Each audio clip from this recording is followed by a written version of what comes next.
आई गेलै सावन महीना कांवर कीने दिया सुना पिया हो देवघर पूजनवा करे जाइब सोना पिया हो देवघर पूजनवा करे जाइब।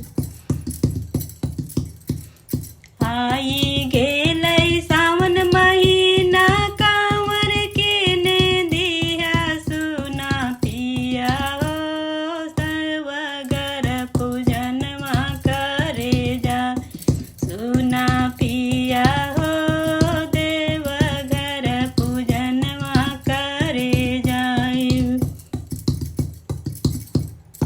देवघर नगरिया बड़ी दूर है सुना धनी हो पैदल चलते नहीं जय सुना धनी हो पैदल चलते नहीं जय तो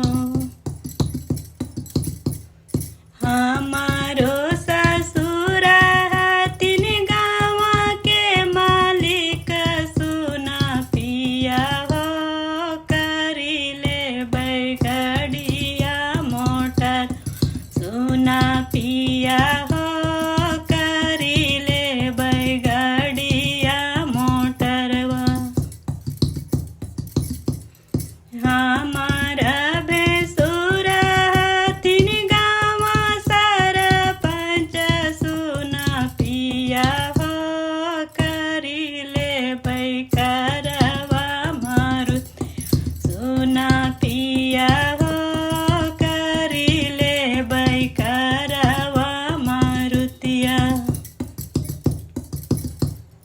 आई गेलै सावन महीना कांवर कीने दिया सुना पिया हो देवघर पूजनवा करे सुना पिया हो देवघर पूजनवा करे जाइब।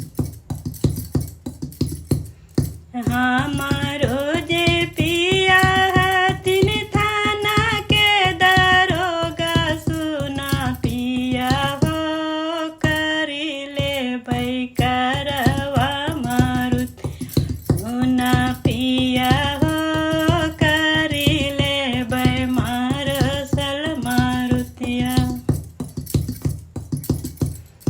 देवोला बाबा के जल चढ़ई बन छुआ बन चरणवा सुना भोला हो खुशहाल रखिया परी सुना भोला हो खुशहाल रखिया परिवार। भोला